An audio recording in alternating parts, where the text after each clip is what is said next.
Cockroach জনতা party মিম থেকে মহাবিপ্লব আমাদের বর্তমানে সোশ্যাল মিডিয়ায় সবথেকে গুরুত্বপূর্ণ এবং চর্চিত টপিক সেটা হলো ককরোচ জনতা পার্টি। আজকের এই ভিডিওতে আমরা জানবো যে ককরোচ জনতা পার্টি আসলে বিষয়টা কি, কিভাবে এর সূত্রপাত হলো এবং এই ককরোচ জনতা পার্টির আসল দাবিটা কি, এবং এই ককরোচ জনতা পার্টিতে যদি কেউ যোগ দিতে চায় তাহলে তার জন্য কি কি এলিজিবিলিটি দরকার। এই ভিডিওটা তোমাদের সকলের জন্য ইম্পর্টেন্ট, বিশেষ করে যারা ইউথ রয়েছে, কারণ ককরোচ জনতা পার্টির প্রধান যারা লোকজন রয়েছে তারা সবাই কিন্তু ইউথ। তো ইউথ মেম্বারশিপদের জন্য ককরোচ জনতা পার্টি তৈরি করা হয়েছে এবং এই ককরোচ জনতা পার্টি কিভাবে তৈরি হলো সেই ইতিহাসটা যদি আমরা দেখি তাহলেই আমরা বুঝতে পারবো যে ককরোচ জনতা পার্টি তৈরি হওয়ার প্রয়োজনীয়তা কতটা। যেমন 2026 সালের মে মাসে সুপ্রিম কোর্টের প্রধান বিচারপতি একটি বিতর্কিত মন্তব্যের পর জন্ম নেয় এই ইন্টারনেটের মিম। হ্যাঁ, ঠিকই শুনছো তোমরা, সুপ্রিম কোর্টের প্রধান বিচারপতি আমাদের দেশের যত যারা ইয়াং জেনারেশন রয়েছে তাদেরকে ককরোচ বলে দাবি করেন এবং তাদেরকে ককরোচের সাথে তুলনা করা হয়, এবং সেই বিষয়টাকে কেন্দ্র করেই কিন্তু এই ককরোচ জনতা পার্টির তৈরি হয় এবং এটা একটা ইন্টারনেটে মিম হিসাবে প্রথম প্রচলিত হয় এবং মাত্র 5 দিনের মধ্যে এটি ভারতের যে শাসক দল রয়েছে সেই শাসক দলকে পিছনে ফেলে ইন্টারনেটের সবথেকে বড় রাজনৈতিক শক্তিতে পরিণত হয়েছে। এবং এটা কোনো নিছক জোক নয়, এটা জেনজি প্রজন্মের একটা ডিজিটাল বিদ্রোহ। ঠিক শুনেছো তোমরা, জেনজি প্রজন্মের যে ডিজিটাল বিদ্রোহ বা জেনজিদের যে আন্দোলন, তার রূপ আমরা দেখেছি নেপালে, তার রূপ আমরা দেখেছি বাংলাদেশে।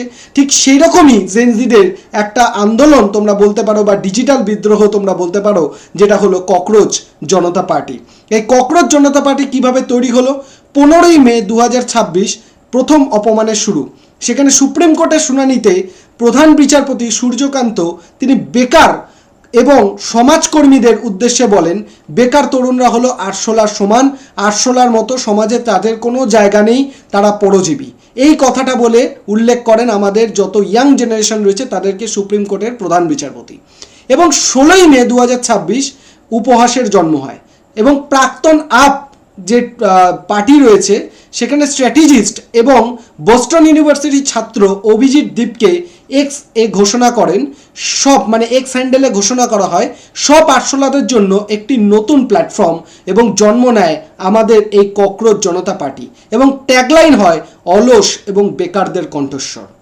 তার মানে আমাদের যে সুপ্রিম কোর্টের প্রধান বিচারপতি তিনি যে বেকারদেরকে ককরোচ বা আরশোলার সঙ্গে তুলনা করেছেন এবং তাদেরকে পরজীবী বলেছেন, সেটাই হলো আসল এই ককরোচ জনতা পার্টির প্রধান তৈরি হওয়ার প্রধান সূত্রপাত। এবং 17ই মে 2026 বিপ্লবের বিস্তার হয়। কটাক্ষকে গর্বের সাথে গ্রহণ করে লাখ লাখ তরুণ প্রজন্ম, যাদেরকে আমরা জেনজি বলি, তারা হা মে হু ককরোচ এই ট্যাগলাইন লাগিয়ে এর যে প্রতিবাদী গান সেটা কিন্তু সূত্রপাত ঘটে। এবং আমাদের পুরো ইন্টারনেটে এবং সোশ্যাল মিডিয়াতে প্রায় কয়েক ঘন্টার মধ্যে আমাদের যে শাসক দল রয়েছে বিজেপি দল, তার যে ইনস্টাগ্রামে ফলোয়ার 8.7 মিলিয়ন, তার থেকে আমাদের যে ককরোচ জনতা পার্টি তার যে ইনস্টাগ্রামে ফলোয়ার সেটা কিন্তু প্রায় 10.1 মিলিয়ন থেকেও বেশি হয়ে গেছে। তো বোঝা যাচ্ছে এইভাবে যদি চলতে থাকে আমাদের যে ন্যাশনাল কংগ্রেস পার্টি রয়েছে তাকেও কিন্তু এই ইনস্টাগ্রামে ককরোচ জনতা পার্টি কিন্তু পিছিয়ে ফেলবে। এই কয়েক ঘন্টার মধ্যেই যে শাসক দল, সেই শাসক দলকে কিন্তু ডিজিটালি ককরোচ জনতা পার্টি পিছিয়ে দিয়েছে বা পিছিয়ে ফেলেছে। এবং এই ককরোচ জনতা পার্টির প্রধান উদ্দেশ্য হচ্ছে আমাদের যে শাসক দল রয়েছে সেই শাসক দলের বিরুদ্ধে বা শাসক দল যেসব জিনিসগুলো ঠিকঠাক কাজ করছে না সেইগুলোর এগেনস্টে প্রতিবাদ করা। এই ককরোচ দল যেটা রয়েছে সেই ককরোচ দলে যদি কেউ যোগ দিতে চায় তার জন্য 4টি যোগ্যতা প্রয়োজন রয়েছে। প্রথম হলো প্রফেশনাল রেন্টার, মানে কি, অভিযোগ করার দক্ষতা থাকতে হবে, তবে তা হতে হবে তীক্ষ্ণ, সৎ এবং অর্থবহ। সেকেন্ড, লেজি হতে হবে। লেজি মানে শারীরিক অলসতা হলে চলবে, কিন্তু মস্তিষ্কে সবসময় তোমাকে সচেতন থাকতে হবে, সচল থাকতে হবে, অ্যাক্টিভ থাকতে হবে। এবং ক্রনিক্যালি অনলাইন, প্রতিদিন অন্তত 11 ঘন্টা তোমাকে অনলাইনে থাকতে হবে। এবং তার সাথে আনএমপ্লয়েড হতে হবে, পরিস্থিতির শিকার হয়ে নিজের ইচ্ছায় বা নীতির কারণে বেকারত্বই প্রধান যোগ্যতা। এই 4টে যোগ্যতা যদি তোমার মধ্যে থাকে তবেই তুমি কি হবে, এই ককরোচ জনতা পার্টির তুমি কিন্তু মেম্বারশিপ নিতে পারবে এবং অবশ্যই তোমাকে ইয়াং জেনজির মধ্যে পড়তে হবে। নেক্সট দেখে নাও, এই ককরোচ জনতা পার্টি যে তৈরি করা হয়েছে, এদের প্রধান যে আন্দোলন বা দাবি সেটা কি কি বিষয়কে কেন্দ্র করে। প্রথম হচ্ছে বিচার বিভাগের জবাবদিহিতা। অবসর গ্রহণের পুরস্কার হিসেবে কোনো প্রধান বিচারপতিকে রাজ্যসভার আসন দেওয়া যাবে না, এটা প্রথম দাবি। সেকেন্ড দাবি, বৈধ ভোট বাতিল হলে প্রধান নির্বাচন কমিশনারকে আইনে গ্রেপ্তার করা হবে। সন্ত্রাসবাদ বিরোধী আইন।